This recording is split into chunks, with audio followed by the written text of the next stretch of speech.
स्वर्ग से हमको नहीं चाहिए, मतलब नहीं है, नर्क से हमें मतलब नहीं है, 33 करोड़ देवों से हमें मतलब नहीं है, हमें अन्न वस्त्र निवारा आरोग्य शिक्षण दे दो, रोटी कपड़ा मकान सब दे दो हमको। आज भी मोदी शाह के सामने बैठ के उनके साथ आर्ग्यूमेंट करने को तैयार हूँ कि चलो भाई सिविल कोड के 2-4 कोड तो बोलो, ये कलम तो हमें बोलो। देश को खाने वाले, देश को बर्बाद करने वाला एक भी दलित बताओ, एक भी मुस्लिम बताओ। अरे उन्होंने तो स्वतंत्रता आंदोलन शुरू किया मुस्लिमों ने, पहले शुरू किया आदिवासियों ने।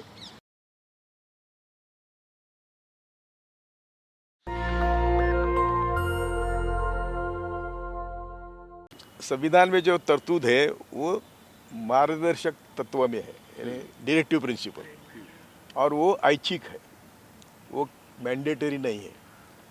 तो आर्टिकल 44 कहता है कि हो सके तो सरकार civil code, union civil code UCC बनाए, हो सके तो, क्योंकि वो तो कंपल्सरी नहीं है। संविधान सभा में भी बाबा साहब अम्बेडकर ने कहा था कि हम किसी के ऊपर ऐसा निजी एक्टिविटीज़ को रिस्ट्रिक्ट करने वाला कानून हम नहीं बना सकते, और वो जो समय आएगा तो उस समय वो सरकार तय करेंगी। अभी वो 44 का स्पिरिट ही आप लोग जानते नहीं। वैसे तो 44 में बहुत अच्छे, यानी डायरेक्टिव प्रिंसिपल में बहुत अच्छे सुझाव है कि जहाँ गरीब श्रीमंत भेद नहीं होना चाहिए, स्त्री पुरुष भेद नहीं होना चाहिए, सामाजिक आर्थिक न्याय की बात होनी चाहिए, ये सब, ये आर्टिकल तो आखिरी है। तो इसको इन्होंने उठाया। ये आज पहली बार बात नहीं हुई, जब बीजेपी का राज था तब भी ये बात होती थी। 6 साल पहले भी यह बात हो गई, और 6 साल पहले भी बात होके तब भी उनका मसूदा रेडी नहीं था, आज भी उनका मसूदा रेडी नहीं है। वो लॉ कमीशन कहता है कि ये हमारा सुझाव है, ये हमारे क्वेश्चनरी है, और वो क्वेश्चनरी ऐसे है, उसके क्वेश्चन ऐसे है कि जिसमें हाँ या ना का उत्तर है। तो ऐसा उत्तर हम दे ही नहीं सकते। जहाँ एक्सप्लेनेशन देना है, वो तो एक्सप्लेनेशन कब देंगे, जब तुम ड्राफ्ट हमको देंगे ना। तो इनका तब 6 साल पहले भी ड्राफ्ट तैयार नहीं था, आज भी तैयार नहीं है। आपके सवाल जो है रोटी कपड़ा मकान, महंगाई, बेरोजगारी, या जो देश को बेचना है, जो कर रहे हैं, वो क्या कर रहे हैं कि आपका ध्यान भटकाने के लिए ये कर रहे हैं सब। और ध्यान क्यों भटकाना है, तो उनके पास मुद्दे ही नहीं ना। जैसे कि 19 के पहले पुलवामा की बात हुई, सर्जिकल स्ट्राइक की बात हुई, मुद्दा ही नहीं था, और सब हम सोचते थे कि 19 में मोदी वापस नहीं आएंगे, तो किया ना उन्होंने। अभी वो पीओके भी कर सकते हैं, पीओके की भी बात कर सकते हैं, वो कुछ भी कर सकते हैं, क्योंकि उनको डर ही नहीं लगता। हमारे भारत के लोग इतने भोले भाले हैं बेचारे, उनको मालूम नहीं कि ये लोग किस मिट्टी के बने हुए हैं, ये कितने क्रूर है, ये कितने छलकपटी है। जहाँ तक 2014 के पहले की बात करेंगे हम, तो 15 लाख का मुद्दा था। बाद में आए तो उन्होंने पहले किसानों को धक्का दिया, और वो जो किसानों के कानून थे, जो कांग्रेस ने बहुत अच्छी तरह कानून लाए थे कि यदि कॉम्पेंसेशन की बात होती है तो उनको पहले उनका सब व्यवस्था करने के बाद ही ज़मीन लेना है, ऐसा कानून बनाया था। उसको उन्होंने स्टे दिया, अध्यादेश लाया, लेकिन वो यशस्वी नहीं हुए। तो क्या किया, हर स्टेट को पावर दे दी, जहाँ उनका स्टेट है वो जाके किसानों से निगोशिएट करे और ज़मीन ले ले। किसान बेचारे भोले भाले, ज़मीन की कोई कीमत ही नहीं कर सकता, क्योंकि ज़मीन तो नई पैदा हो नहीं होती। जो ज़मीन है आज उतनी ज़मीन है, तो ज़मीन बेचने वाले को अक्ल नहीं है कि ज़मीन बेच के हम क्या करेंगे। सर तो इसी बीच में एक और बात बोलना चाह रहा हूँ। इस बीच में एक चाहे अफवाह है या क्या है, यूनिफॉर्म सिविल कोड का सबसे ज़्यादा प्रभाव SC ST OBC पे पड़ने वाला है, ना कि माइनॉरिटी पे। ये सच है? गलत है। ये सब हिंदुओं पर फर्क पड़ने वाला है। अच्छा। हिंदुओं को फर्क पड़ने वाला, क्योंकि हिंदू कोड बिल जो लाया था उसको भी राजेंद्र प्रसाद वगैरह उस जमाने के रिएक्शनरी लोगों ने विरोध किया था। बाबा साहब ने सबके लिए, यानी विशेषतः हिंदू स्त्रियों के लिए, हिंदू समाज के लिए अच्छे बनाए थे। अभी हमारा हिंदू फैमिली जॉइंट फैमिली है, मिताक्षरा लॉ हम फॉलो करते हैं, तो ये इनका यूसीसी कहाँ लाएंगे वहाँ। अभी बात हो रही थी कि कई साधु नंगे चलते हैं, कई साधु, तो लड़कियों ने अच्छे कपड़े पहने बिना फूल का मंदिर में नहीं जाना, कौन सा कानून, कैसा कानून चलेगा। ऐसे कई बातें, जब शादी की बात होती है तो महाराष्ट्र में अपने बहन की बेटी यानी हमारी बेटी समझते हैं हम लोग, लेकिन तो दक्षिण में मद्रास में हैदराबाद में इधर ये मामा बहन के लड़की से मामा शादी करता है, तो ये कहाँ कानून में आएगा। दूसरी बात मुसलमान, ये जो एक हमारी गलत फहमी है कि हिंदू बोल के सब एक है, गलत है। हिंदू में कई सेक्ट्स है, कई विभाजन है, उनमें मुसलमान एक है, बिल्कुल गलत है। सभी मुसलमानों के कई, कश्मीर के मुस्लिम अलग है, पंजाब के मुस्लिम अलग है, तो किसके लिए तुम कानून लाएंगे। एक कानून ला नहीं सकते। जैसा उन्होंने, आप सोचो ना कि पंजाब के मुस्लिमों के लिए हम कहाँ रखेंगे, कश्मीर के मुस्लिमों के लिए हम कहाँ रखेंगे, और देश भर के मुस्लिम हैं उनमें भी बहुत विभाजन है। और ये सब विभाजन के लिए, सबको समाधान करने के लिए यूसीसी, वो बात करने में ठीक है कि एक देश एक है तो कानून योग्य नहीं। अरे हमारे देश की नींव ही एकता में अनेकता है, तो एकता में अनेकता जब है तो ये नींव ये कहाँ, वो क्या करेंगे। तो इनको मालूम है कि हम यूसीसी नहीं ला सकते। लेकिन सत्ता पक्ष बार बार गिनाने का प्रयास कर रहा है कि यूसीसी के बाद एकता बढ़ जाएगी। अभी जो अखंडता में बटे हुए हैं, गलत है। उन्होंने सीएनआरसी किया, क्या हुआ? अभी तक सीएनआरसी के रूल्स वो बना नहीं सके, तो इम्प्लीमेंट हो ही नहीं सकता। मैं तब भी बोलता था ये सब बकवास है। मैं तो देश भर जाके सबको, विशेषतः मुसलमानों को, वो तो सीएनआरसी सबके खिलाफ है, वो भी दलितों के खिलाफ है, वो बाकी हमारे हिंदुओं के खिलाफ है। लेकिन अभी मुझे भी पूछा ना कि तेरे ग्रैंडफादर का बर्थ सर्टिफिकेट दे या तेरे बाप का बर्थ सर्टिफिकेट। अरे हम कहाँ देहात में जन्मे हैं, ना हमारी किसी कहीं नोंद है, ना हम कहीं, सिर्फ हमें जज है इसलिए थोड़े हमारे बाप का सर्टिफिकेट हम दे सकते हैं। तो सीएनआरसी जैसा हो उसका, वही यूसीसी का है। मुस्लिम समाज के अंदर सर ये डर दिखाया जा रहा है कि आपको जो ट्रिपल तलाक, लव जिहाद, इन सब चीज़ों से मुक्ति मिल जाएगी। कुछ लोग ये भी कहते हैं अगर जो इस्लाम कहता है उसके हिसाब से जो फ़ायदे हैं वो आप लेते हो, उस हिसाब से सज़ा नहीं लेते हो, उसके लिए आप इंडियन जो जुडिशरी आज 90% कानून, यानी civil procedure code, criminal procedure code, Indian penal code, transfer act, transfer of property act, सभी कानून सबको कानून है, कॉमन है, उसमें कोई फ़र्क नहीं रहा। सिर्फ मैरिज एक्ट, तो इंडियन मैरिज एक्ट भी लाया है। तो मैरिज एक्ट लाने के बावजूद वो क्या किया है, वो कंपल्सरी नहीं किया है, आप चाहे इंडियन मैरिज एक्ट के तहत रजिस्टर करो। तो ये इन्होंने कभी किसी भी कानून, यानी आर्टिकल 25 है, आर्टिकल 30 है, आर्टिकल 14 में इक्वल फॉर इक्वलिटी है, लेकिन वहाँ आरक्षण के लिए, इसके लिए सब प्रोविज़न है। तो जहाँ प्रोविज़न है, जहाँ ऑप्शन दिया होता है, वो ऑप्शन तो दिया हुआ है। अभी भी ऑप्शन है कि आप इंडियन मैरिज एक्ट से करो, नहीं तो आपके कस्टम से करो। इतने कस्टम है हमारे देश में, हज़ारों कस्टम है। अरे 6000 के 3000 तो भाषा है, कितनी भाषाएँ है, और बाकी तो जाति और ये जो है धर्म की बात तो। अच्छा सर, आपने एक बड़ी बात कही, आप खुद एक ऊंचे पद पर हैं, उसके बाद ये कहना कि पूरी संभावना थी कि 2019 में भाजपा की सरकार नहीं बनेगी, लेकिन उसके बावजूद भी भाजपा आई। तो सीधे तौर पर प्रत्यक्ष रूप से आप जनता से क्या कहना चाह रहे हैं? यही चाहता हूँ कि देखो ना, उसका रिकॉर्ड अभी आया है, वो तो सब अभी ईवीएम उन्होंने बर्बाद कर दिए, लेकिन 6 लाख से ज़्यादा ईवीएम टेम्पर्ड थे 2019 की बात कर रहे। तो दूसरी बात, ये गिमिक, ये पुलवामा, ये अभी देखो पुलवामा की इंक्वायरी करना चाहिए कि नहीं, कैसा हुआ, इतना आरडीएक्स कहाँ से आया। अभी वो सतपाल मलिक के बाद तो मालूम हुआ सबको कि इन्होंने दुर्लक्ष्य किया या करवाया, या तो करवाया नहीं तो निगलेक्ट किया। आने दो, जब हज़ारों रास्ते वो आज दूसरा रोड को मिलते हैं, और जब प्लेन की मांग करी थी तो किया नहीं। सब्जेक्ट हमारा दूर जा रहा है इसलिए मैं उसको कट करता हूँ, लेकिन ये आने वाले 2024 के लिए समाज को गुमराह करने के लिए यूसीसी की बात करी मोदी। अच्छा, एक और सर दूसरी बात, उसी भाषण में देखो ना तुम, जहाँ यूसीसी की बात करी, वहाँ बोले मैं मोदी का वादा हूँ कि जो भी करप्ट छोड़ूंगा नहीं। सब करप्ट को अंदर लिया, उसके बाद लिया हमारे महाराष्ट्र के सभी करप्ट को।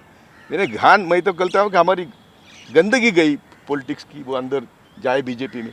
तो जहाँ सब पार्टी के गंदे लोग, करप्ट लोग तुम जब बीजेपी में लेते हैं तो क्या वादा करते हैं मोदी। और मोदी के वादे क्या है?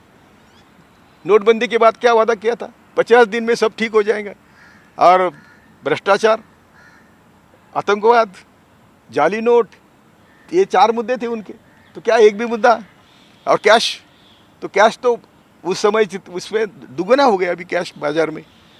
तो ये उनको मालूम है कि वो जो कर रहे हैं वो नॉनसेंस है, उनको मालूम है कि वो जो कर रहे हैं वो लोगों के हित में नहीं है। मैं तो कहता हूँ ये देश के हम भारतीयों के दुश्मन की सरकार है। ये हमें चैन से सोने नहीं दे रहे हैं, चैन से रहने नहीं दीजिए। और इनका ये पुराने इतिहास में नहीं जाऊंगा, लेकिन 10 साल में आपने देखा ना कि उनकी मनीषा है कि वो देश के मालिक है, हम सब 2 जून के रोटी के अधिकारी है। ये 10 साल में उन्होंने सिद्ध करके दिखाया। जनता रो रही है सर, लेकिन तमाम जो भाजपा है जिसको इतना क्रूर कहा जा रहा है, अभी भी 24 में उसकी सरकार बनेगी। जनता अगर खुश नहीं है तो इसका कोई समाधान नहीं है, हमेशा वो काबिज रहेगी बीजेपी ऐसे। लेकिन बीजेपी को रखेंगे कौन अभी समाधान क्या है सर? क्योंकि नहीं, इसलिए तो हम मैं आपके इसलिए तो मैंने पहले आभार माना। सोशल मीडिया जिंदा है, इसलिए हम लोग कुछ बोल रहे हैं। मेन मीडिया हमको बोलने देता है क्या? तो ये आपका सोशल मीडिया बहुत पॉपुलर है और ये लोगों के घर घर तक जा रहा है, डर के मारे। मुस्लिम हो, दलित हो, वो वीडियो डाउनलोड करके लोगों को सर्कुलेट कर रहे हैं। ऐसा नहीं है, वो डरते हैं क्योंकि ये तो सब रिकॉर्ड होता है ना। सर एक बात है, जिस तरह से आपने यूसीसी की बात की है और सरकार जिस पर दिन रात ढोल पीट रही है, लेकिन एक सूत्रों के मुताबिक पता चला है कि इससे आरक्षण खत्म होने की बहुत बड़ी संभावना है। मैं आरक्षण के बारे में कितनी बार कहा, मैं कल अपील किया सब ब्राह्मणों को। पब्लिक इंडिया टीवी है, वेबसाइट आपके जैसी है, आनंद वर्धन की। मैंने सब ब्राह्मणों को अपील किया, मैं इसमें कोई ब्राह्मण उनको भी अपील करता हूँ कि अरे हमको छोड़ो, अभी स्वर्ग से हमको नहीं चाहिए, मतलब नहीं है, नर्क से हमें मतलब नहीं है, 33 करोड़ देवों से हमें मतलब नहीं है। हमें अन्न वस्त्र निवारा आरोग्य शिक्षण दे दो, रोटी कपड़ा मकान सब दे दो हमको। और मैं आपके माध्यम से छीनना चाहता हूं। सुनिए आपके माध्यम से मैं सब ब्राह्मणों को विनती करता हूँ कि हम आपसे झगड़ने के बजाय हम विनती करते हैं कि तुमको तो 100% आरक्षण था ना, कब तक?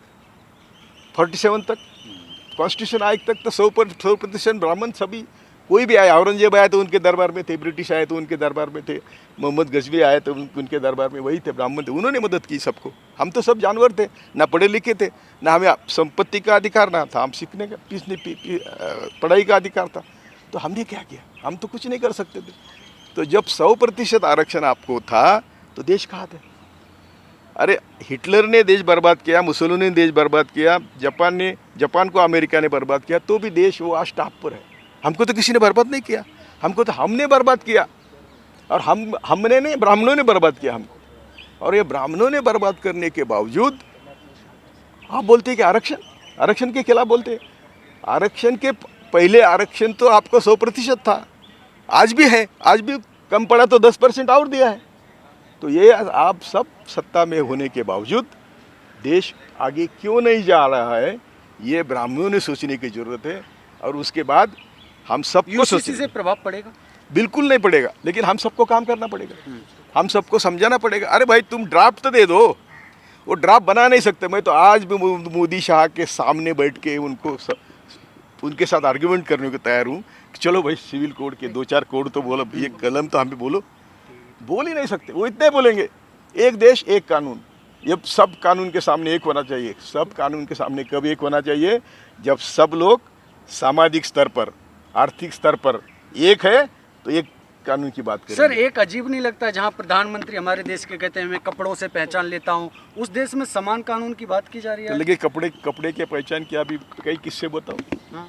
अभी जो हमारे यहाँ कुरुलकर, जिसने अपने देश के सिगरेट बेचे हैं, वो तो कुरुलकर है, आरएसएस का आदमी है। तो कपड़े से क्या पहचाना तुमने? कपड़े से क्या? दूसरा शेंडे, औरंगाबाद नाही, नागपूर का आहे वो शेंडे, काय नाव त्यांचं नागपूरचं? केशर नाही, तो ज्याला सापडलंय एअरचे हे परदेशाला दिलं त्यांचं, तो जो शेंडे है तो तुमचा है। तो काही कपडे का टोपी आज भी एक और पकड़ा गया है। देखो ना, पर सो देश का डिफेंस बेचने वाले कौन है? कौन मुस्लिम है? कोई दलित है? देश को खाने वाले, देश को बर्बाद करने वाला एक भी दलित बताओ, एक भी मुस्लिम बताओ। अरे उन्होंने तो स्वतंत्रता आंदोलन शुरू किया मुस्लिमों ने, पहले शुरू किया आदिवासियों ने। अरे आदिवासी तो सावरकर को बोलते हैं, पटेल भी बोलते हैं कि आदिवासियों के साथ हम पंगा नहीं लेना चाहिए, क्योंकि स्वतंत्रता आंदोलन उन्होंने पहले शुरू किया। सरदार पटेल बोल रहे थे। तो मैं आपके माध्यम से आज सबको विनती करता हूँ, जो भी खुद को उच्च वर्णीय कहता है उनको मैं विनती करता हूँ कि अभी आपका उच्च वर्ण छोड़ो। पाकिस्तान जब जापान बर्बाद हुआ तो उनके वहाँ की समुराई जात थी, उच्च वर्णीय थी। उन्होंने कहा कि हमें देश को विकास के साथ लेना है, हम सब हमारे उच्च वर्णीय के फ़ायदे छोड़ देते। तो तुम भी करो ना, कुछ करके दिखाओ हमको। हमारे आरक्षण पे क्या दिया आरक्षण में? आज भी की पोजीशन में जहाँ नियोजन होता है, जहाँ देश चलाने का नियोजन होता है, वहाँ हमारा एक भी आदमी नहीं है, आरक्षण से भी कभी पहुँचा नहीं है, एक भी नहीं है। किसी भी पार्टी को बोलो कि तुम बिठाओ, कौन है ऐसा? सर एक और बात है, जितने भी नॉर्थ ईस्ट की जगह हैं जहाँ पर जो ट्राइबल्स एरिया, वहाँ सरकार को धमकी भी दी जा रही है कि अगर यहाँ पर यूसीसी लागू हुआ तो बहुत सारा चीज़ हो सकता है, नेताओं के घर जला दिए जाएंगे, ऐसी सब चीज़ें भी चल रही। तो ये देश में क्या 2024 से पहले ये सब माहौल बनाने की तैयारी है? नहीं, वही तो मैं बोल रहा हूँ ना कि तुम सबका देश, उनको क्या लगता है, इनका ये लोग क्या है, मुझे माफ़ करेंगे आप, दूध का तालाब होता है ना, उसमें पेशाब करने वाले लोग। मैं अभी बड़े दावे से कहता हूँ, इनका मैंने हज़ारों साल का मेरा अभ्यास है। इन्होंने जब भी देश सुखी होने लगता है, जब भी देश अच्छी तरह तरक्की पे जाने लगता है, तो उन्होंने गांधी को मारा, बाद में बाबरी मस्जिद किया, बाद में गोधरा किया, बाद में अहमदाबाद किया, बाद में पुलवामा किया, उरी किया, पठानकोट किया। किसने किया? उरी के लोग तो पुलिस स्टेशन में बंद थे, आतंकवादी, उनको मारने की ज़रूरत क्या थी? यदि ट्रायल चलती तो वो आतंकवादी हमारे थे, शायद प्रूव हो जाता। तो इसीलिए हम समझना चाहिए कि ये जो भी बोलते हैं झूठ बोलते हैं।